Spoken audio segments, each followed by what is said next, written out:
Morning, everyone. Jai Shri Mataji. Let's bow down to Shri Mataji, raise our Kundalini, and take bandhans.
Let's take Shri Ganesh mantra. Om Tvameva Sakshat Shri Ganesh Sakshat Shri Adi Shakti Mataji Shri Nirmala Devai Namo Namah.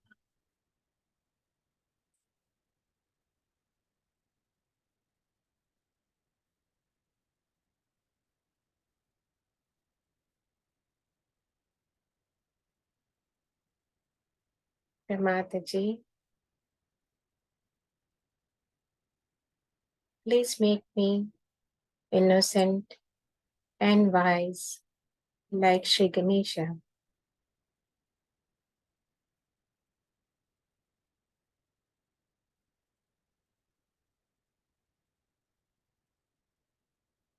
Mother, you in the form of Shri Nirmal Ganesha, please come on my left Mooladhara and remove all the obstacles to my ascent.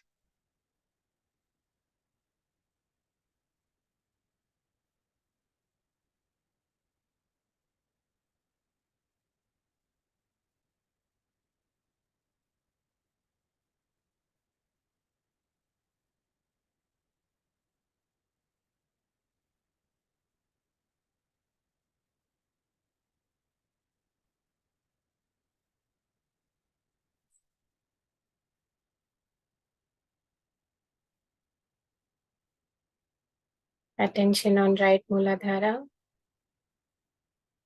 Shri Mataji, verily, you are destroyer of all the evil.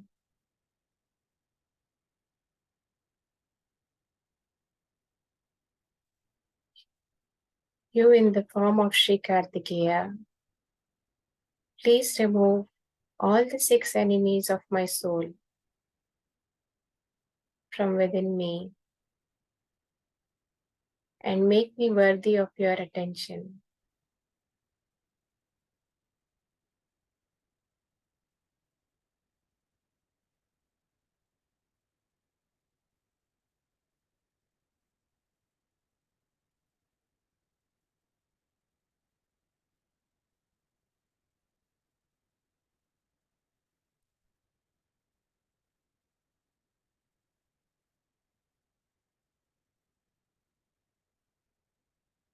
Attention on center Mooladhara. We'll take mantra to Shri Gauri Ganesh. Om Tvameva Sakshat Shri Gauri Ganesh Sakshat Shri Adi Shakti Mata Ji Shri Nirmala Devai Namo Namaha.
That you look after this, which is the mark of my union with you.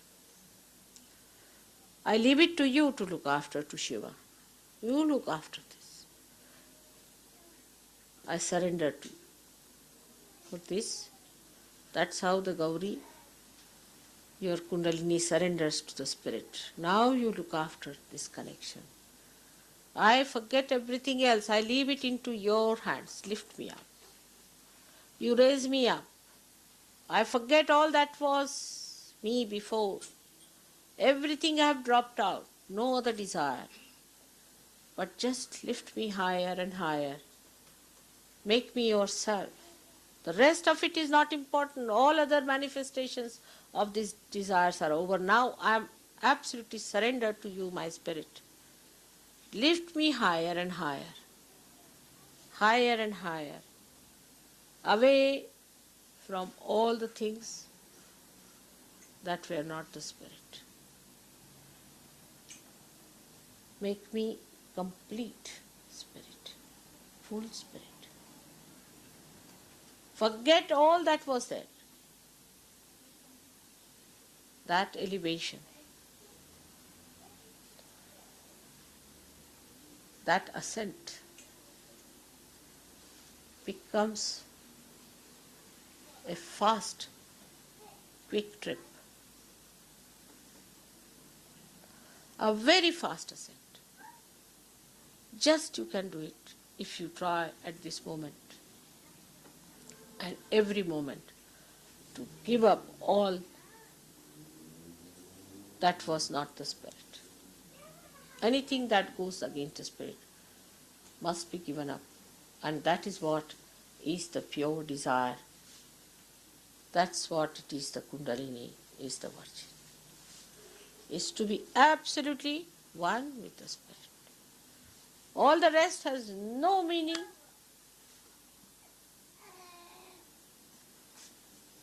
has no value. This ascent, whatever may be your position, to whomsoever you may be married, wherever you are working, whatever is your situation, whatever may be your country, you are the spirit. And if you are raised aloft, you dwell in the beautiful kingdom of God, where all ugliness drops off. Like when the lotus opens out, all the mud drops out completely. In the same way, let my children become the fragrant, beautiful offerings of Sadashiva. May God bless you.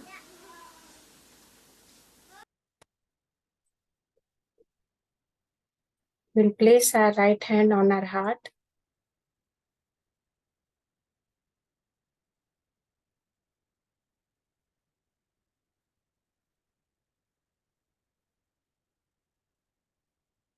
We'll meditate for a while.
You get your physical well-being.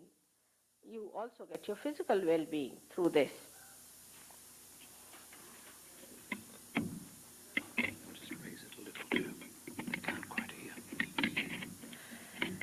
Can you see, all of you?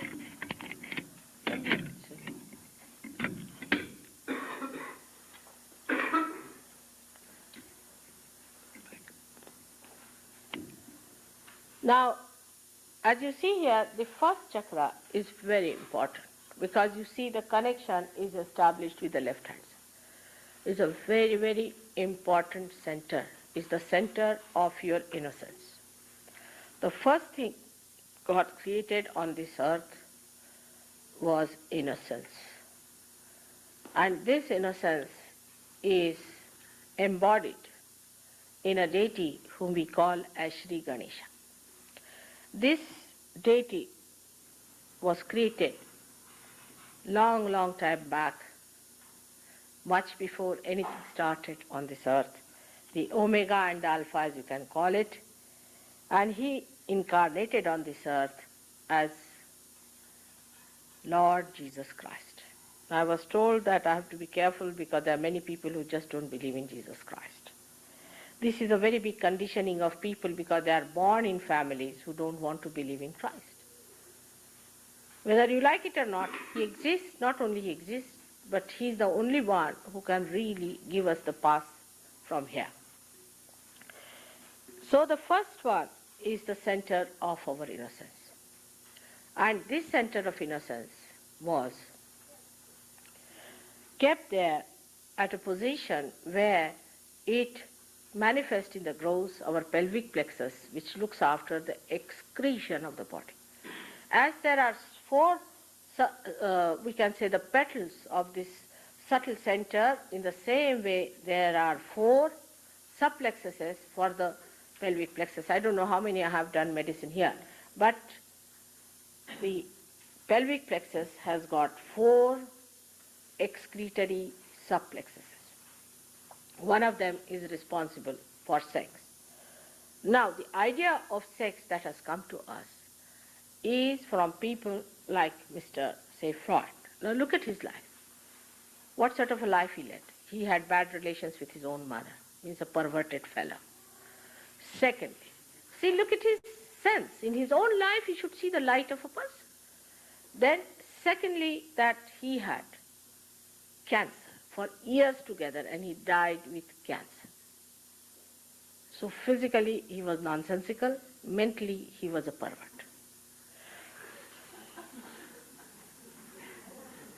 Yes, I mean you must see the person whom you try to follow, all right? So it's so logical. Now you see his life as it is. He taught you, oh, that if you try to condition yourself about sex and if you marry someone and you are married to one person and then you are attached, it's conditioning of the society. But he was half-baked because you are not only your left side. See, if you say, that what's wrong if I do this, what's wrong if I do that, what's wrong if I do that, if you go on like this, then you forget the other side, which is the ego, which is the ego side. And then the ego side develops, and then you can become a mad person. Then your sex can be a problem. Today the sex of modern people is such a problem. We should face it. Perhaps you do not know that what a percentage of American young people are important today. They are important. The more you become important, a vicious circle is created, and to you, sex becomes so important that you think you have to become just a sex point. No more a human being, but a sex point. All the time you talk of sex, sex, sex, sex. What is the need? It is such a simple thing. Every animal knows, everyone knows, nobody is given education about it. In India, we never talk about it. We are producing much more children than you are producing here.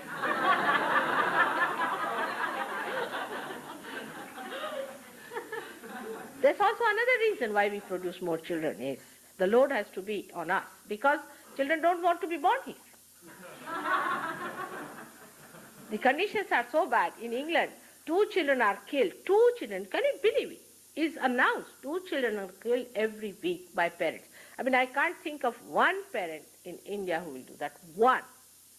We have poverty, we have everything. But no mother can kill her own child. I mean, even if she has 12 children, she wouldn't mind. Mind is not the thing. She loves them. She can't afford to lose even one child out of them. I mean, it is another extreme we have. Like, we can even sell our country for our children's sake. We are to that limit. You see, some of the people who are so attached to their children that they don't mind. For their children's sake, they can sell their country. I mean, that's going to another extreme. But I must say that children would like to be born in India, not here. So we are carrying the load up on ourselves. But the main thing is our sex ideas are really being conditioned by this so-called deconditioner. When they say do not condition yourself, actually they decondition you. They think, but they are conditioning you much more by saying do this, do that. You see, sex, you don't have to run away from that. You don't have to get out from that, not at all. But sane ideas must be developed about sex, and you have to lead a very good married life. Married life is the blessing of the goddess on you. It's a Graha Lakshmi. The way you treat your women, the women treat you. The way, I mean, it's a reaction. You see, the men treated them so shabbily, now the women are becoming mad here. I must say they are getting mad. You can't live without men. How can you live without them? It's impossible. If you think you can live without men, you are sadly mistaken. It's a wrong idea. You cannot. And men can't live without you. Now you might say there are people, I was amazed also, another amazing thing I heard was that 65% people in California are homosexual. It's something shocking, another thing it is. Because it's perversion. Now why it happens? I had a boy in New York who came to me, who was like a boy, he had mustaches, everything, was talking like a woman, you know. I said, what's wrong with this fellow? First I didn't understand, you know. Then they told me, mother, he's something like that, and this, that, and that. I said, all right. But actually he was possessed by a woman. He was possessed by a woman. I removed that possession, And he said, now I feel like a man. And he started walking in a different way altogether. He changed his gait and everything, and he was walking in a different way. Just imagine, it was just a possession of a woman on him.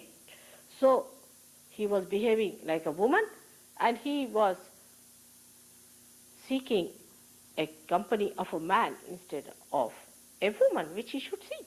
That's a normal thing to do. And he became abnormal.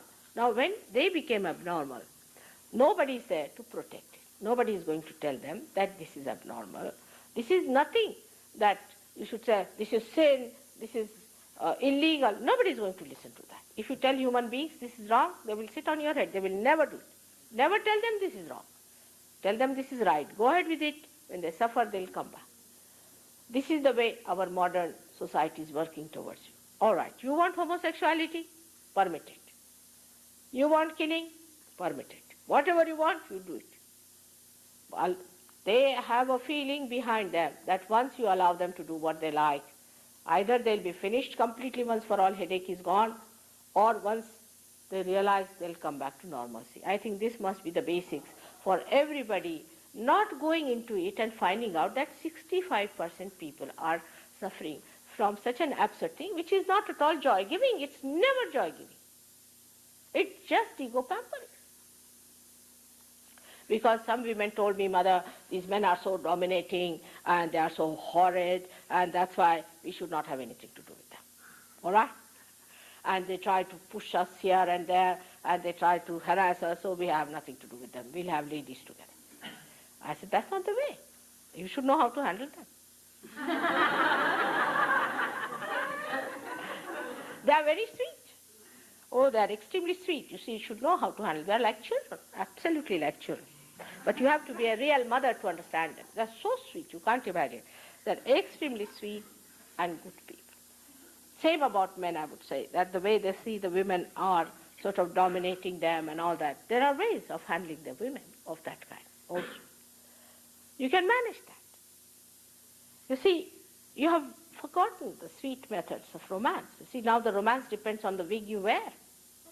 If a woman is wearing a particular type of a wig, the man falls in love. She changes the wig, the love is finished.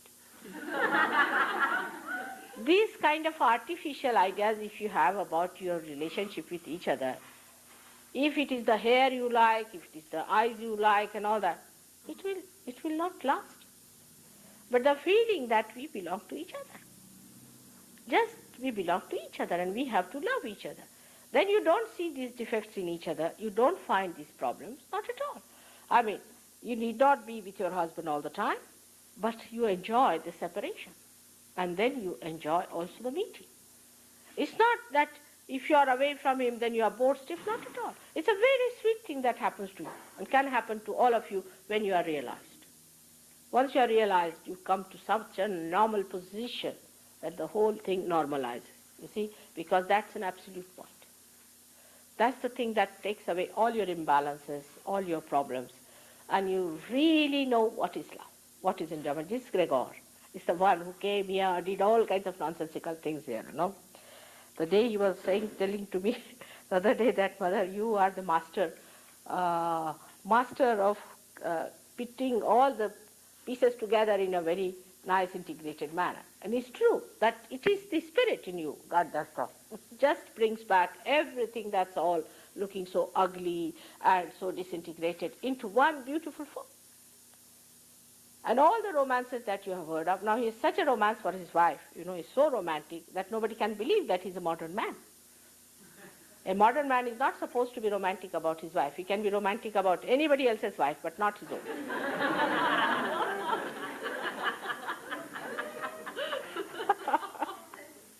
So this is the absurdity of our ideas about love. She's your own. Why not enjoy your own things instead of enjoying somebody else's things? Like in India, you see, supposing you get an Indian, he may be a thug, he may come to your house and run away with your things, you know, may run away with all your things that you have, can't do it. But if you get another one, a Western man in the house, he'll run away with your wife only. You don't know what he will do. He'll talk very sweetly and run away with a wife. And he will think, oh, I've done such a great thing, she loves me, and he is not bothered as to the whole system of the family is finished, the whole thing is finished. Like we had one boy, a journalist, who was 26-year-old, and his friend was 24-year-old, and he invited the friend to his house. The mother was 48-year-old, and she ran away with the friend. And 4 children were left behind, and her father didn't know what to do. She had a divorce, and she got the house divided. The children are thrown to places. I mean, this is absurd. How can you do it? And she came to me, oh, I'm in love with him, father. I said, this little boy who is younger to your son, how can you be in love? Are you mad? You must be mad to believe in such a thing. And the fellow was interested in her money, perhaps, maybe. I don't know what he was interested, but they were in love, supposed to be in love. I don't know what sort of a love is this one. See, how can you be in love with your great-grandchildren?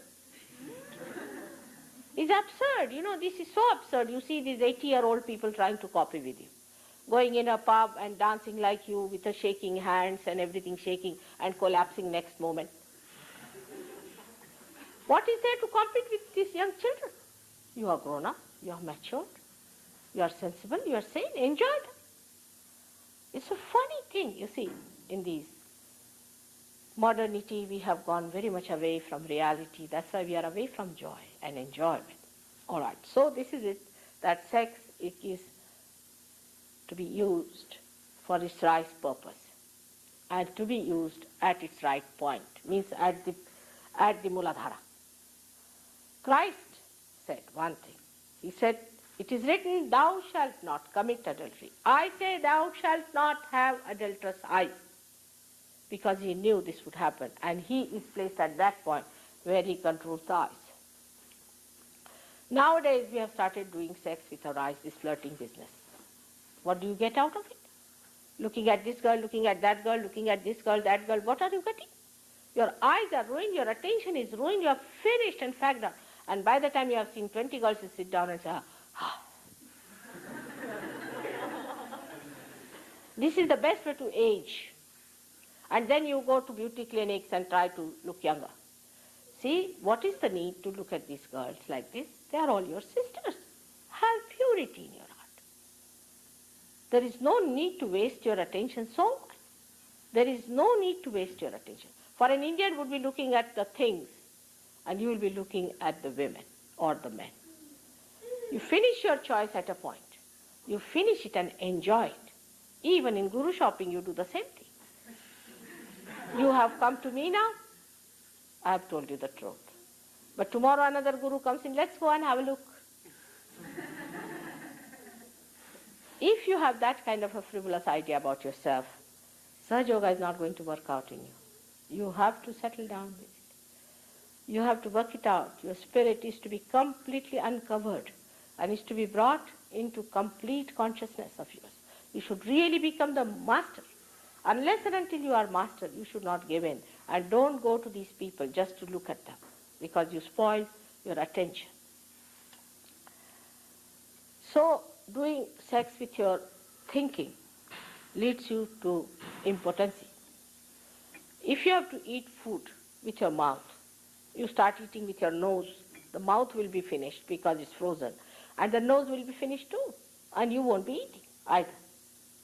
Whatever things have to do, whatever ways, you should allow that organ to work out that thing. So that's why the spontaneity in sex is lost. You think about it, plan about. How can you plan? I just can't understand.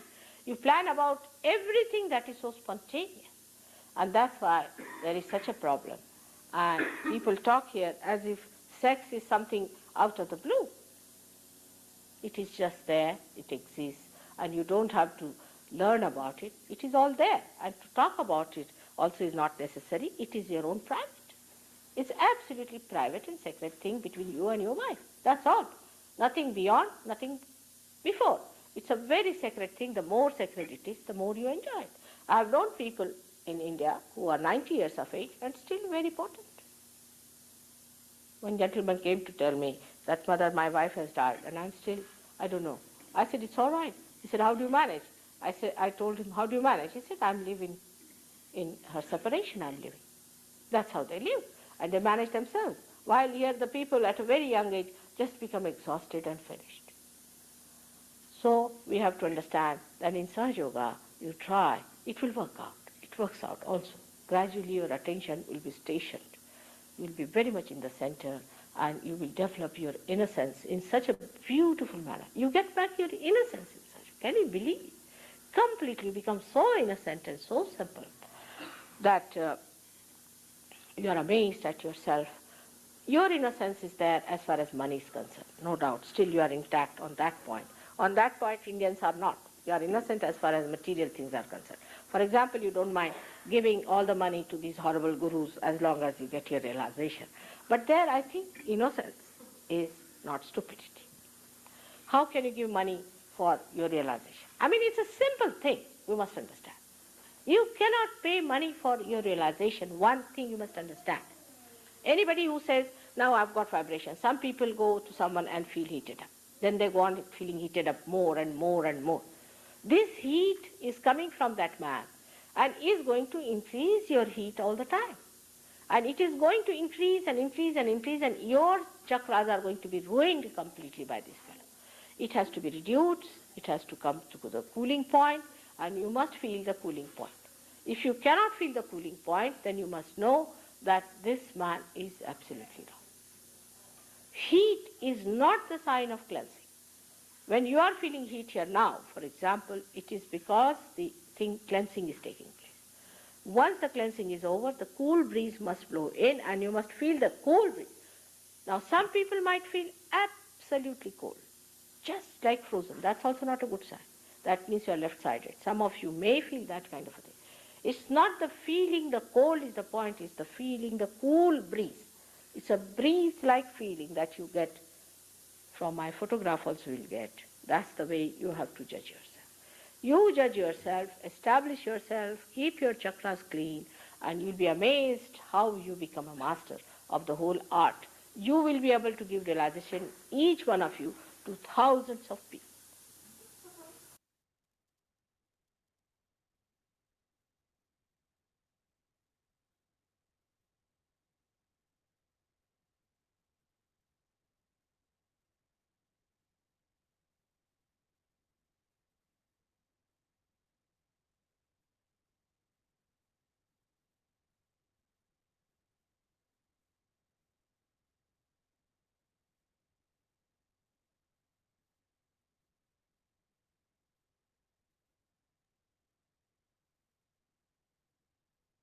Let's continue to be in silence with our attention on our spirit.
Let's take the Mahamantras.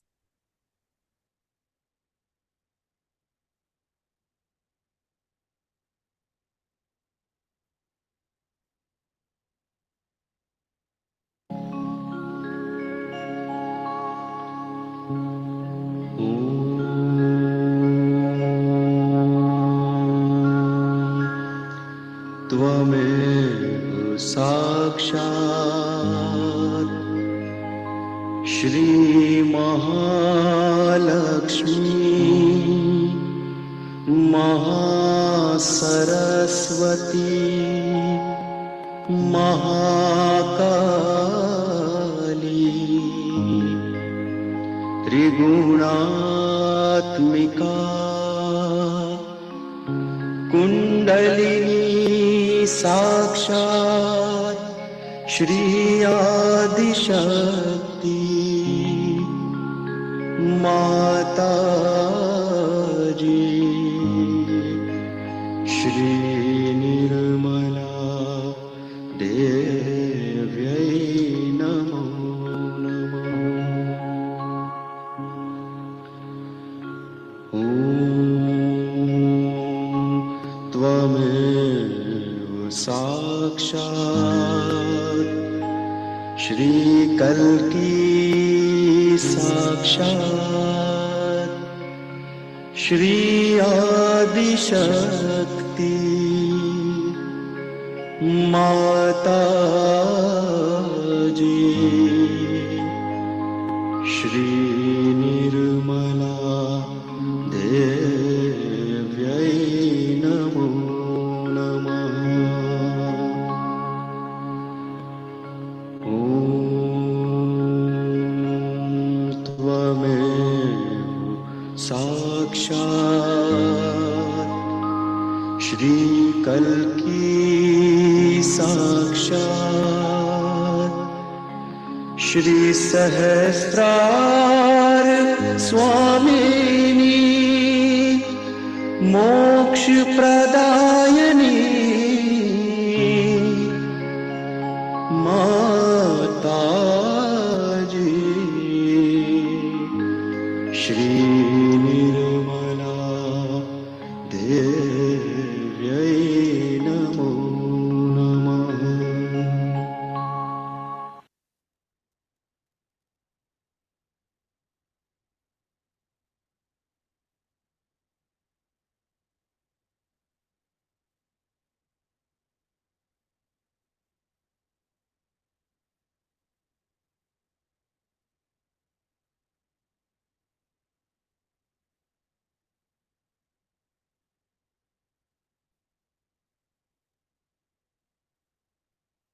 Let's continue to meditate in silence.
Thank you for joining in today's meditation.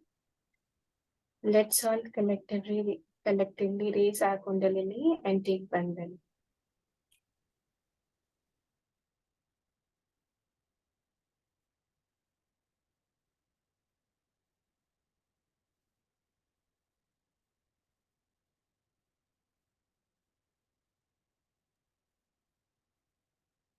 Thank you, Jai Shri Mataji.